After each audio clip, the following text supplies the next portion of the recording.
All right, so what we're about to talk about today is going to be a lot of fun, but I'm going to preface it with this conversation actually happened live. You can join us every Friday morning at 8 a.m. Central Standard Time for Friday Morning Magic, where we have coffee, have amazing Magic the Gathering conversations, tell some stories, and kick off our weekend the right way. All right, without further ado, we got some stuff to talk about. Let's go.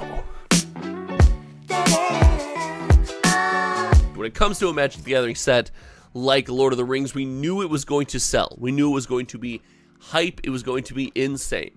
But I don't think anyone out there could have predicted this much success when it comes to sealed products sold on TCG Player, everyone. And oh my goodness, you have to see some of these numbers. Some of these numbers are wild. I will, in the live stream right now, I'm going to copy this link and I will share this to you guys in the live stream. If you'd like to dig into some of the sales data and look at it as we are together, that is the link to the spreadsheet where you can find all of my Lord of the Rings sales data. But I have to talk about how insane some of this product is. Looking right now at the total spent, the total amount spent on Lord of the Rings, we've done it. We have eclipsed 2 million, and not only eclipsed, we have blown by $2 million to almost $2.6 million in sealed product selling through TCG Player, not including the Commander decks. It is insane. These numbers are things that I never thought I would see in the past, and the breakdown is almost as surprising. We talked about it last week, about how most of the time the set box, massive winner, regular enthusiasts like you and I, we find ourselves able to afford the set box more so than a collector box, right? We get out there, we want to buy something.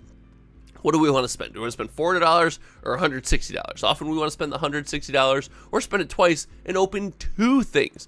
But right here, the serialized goodness, the insane pulls, and I even speculate the idea of some of these full art foil Lord of the Rings cards that people are looking to collect for the first time in a long time when it comes to Magic. That's right. People are looking to collect, just like the borderless foils are driving the collector box to be the leader of the pack. And frankly, it's not even close. When it comes to total boxes sold, 43.3% of every product sold on TCG Player is a collector box. That means almost half of everything that moves from TCG Player is a freaking collector box. That is wild, but the insanity doesn't stop there. The gift bundle is the surprise, like, up-and-coming fighter that's in there. They're getting after it, and I don't know how they're making this meteoric rise to the top, but 16, almost 20% of all products sold on TCG Player are the freaking gift bundle. The gift bundle. The only difference between the gift bundle and the other bundle is the foil card box and the one collector pack. It's wild. I can't believe it. But digging in past that, set boxes still selling well. When we compare set boxes in numbers to previous sets, this set box is selling extremely well. There's 2,600 plus that have sold through TCG Player so far, and the draft boxes, again, just crushing themselves. I speculate that TCG Player is not the best place to buy draft boxes. I really don't think so. But I want to know from you guys in chat, as I start to look at the individual products here, what are you buying? Have you pre-ordered stuff? Are you pre-ordering stuff? Do you have a local game store you're picking stuff up from? I want to know from you. Let me know as I dig into this, because I think that's very telling. And most people have said, I'm getting the collector box. So that part is we'll call it not surprising. But yeah, draft boxes I don't think move much on these platforms. Again, draft box is very purpose built for Magic the Gathering at this point. It is all about the draft, right? We want to sit down, we want to draft this product and like use the box, not for opening packs. The set box really satisfies that need, and the price difference I don't believe justifies any change in like purchase there. If you're like, oh, I want to open packs, but I don't want to spend the couple extra bucks, I don't think you're going to save a couple extra bucks is what I'm saying, go down to the draft box versus just buying the set box.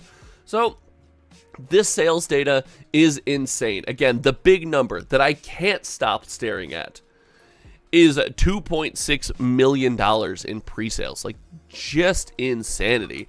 And when we break down especially the collector box and we start to look at where this product is selling, and we move me over to this side so I can dig into this data here, this is wild. Let's take a look.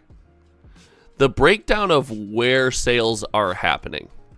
So how much we're spending on this product by month. Here's the collector box, and we take a look at the monthly sales breakdown for 2023, and I can move this right there so you guys can get a better view.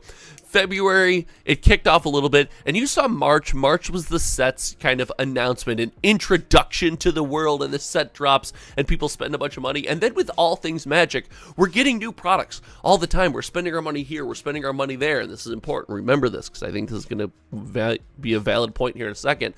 And as we got something new in April, our spending did fall off again. But in May, we got those teasers, and the hype came back, and we see the community spend on the collector box just skyrocket here. Compared, almost, it's up more than 100,000 just in the month difference. And then June hits, and we are so early into June, it is insane. And June hits, and bam, $706,000. Now, the interesting aspect here is traditionally we struggle to continue to spend on a Magic product after its release. And I want to give an example here. So you guys, if you're a viewer of the live stream, you get a spicy example here. We struggle to spend on a Magic product after its release. This right here is the same data updated as of the same date for Dominaria Remastered. Dominaria Remastered, an insanely fun set. It's not as hype as Lord of the Rings, but just looking at the trends here, we see first month, second month, we see some hype into the release month of January, and then instantly we see a massive tail off. The month following release, February, 58,000. Huge drop off in total sales to 27, 10, 7, and down to 3 in June. And mind you, it's early in 3, and we will level somewhere around there. But what this means to us, and this is not Dominaria Remastered specific, I show you this to tell you this, that I think Magic the Gathering has a bit of a sticking problem. Right? There is a bit of a sticking problem with Magic the Gathering and its products, and that's due to the rapid release cycle, right? And Wizards of the Coast showed us with Phyrexia All Will Be One, hey, this complete bundle we're going to release to you. I want to try to keep you interested in this product. I want to keep sales going for this product. So this is kind of, let's say, a struggle that Magic the Gathering might have, and I think they look to solve this with the Lord of the Rings Collector Edition. So they reach out and they have the collector edition for all of us, and they say, hey, keep engaging with our project. We're going to transition you from Lord of the Rings release to Celebration of Magic, which is Lord of the Rings themed, into Lord of the Rings special Uber Eats edition, right? And from there, they're going to see, this is their test, can we keep you interested in the most hyped product of the year? And furthermore, as we see those sales trend down, the reason is because we are hyped about buying new products. We're hyped about the rapid release cycle, and most importantly, for Lord of the Rings, we're going to be hyped about something like Commander Masters. So I want to postulate, I want to speculate and ask you guys in chat, do you think Commander Masters, knowing these sales trends, is going to be affected by Lord of the Rings? Historically, we would say it is not. People are comfortable stopping their spending on one thing and starting on a new thing. But Wizards is all in on keeping us engaged. So I want to know what you guys think out there in the comment section, and I want to know what you guys think in the live chat. I want to take a second and answer you guys, because I asked you guys a lot of questions, and I want to hear from you guys. So, Scruffy Looking Gaming is, I don't buy into the hype. I don't understand playing a premium for that set. Just has Lord of the Rings in the cards. Well, that's the whole thing. That's it. It's the idea of playing your favorite game in a popular IP. That's their whole jam. Like, I understand what you're saying, and I think your feelings are valid, but I don't think there's any deeper meaning there. There's nothing more under the hood, as we would say.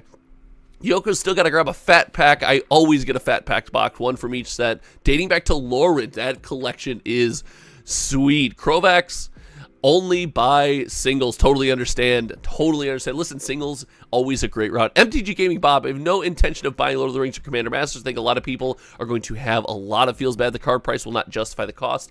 I think that's true.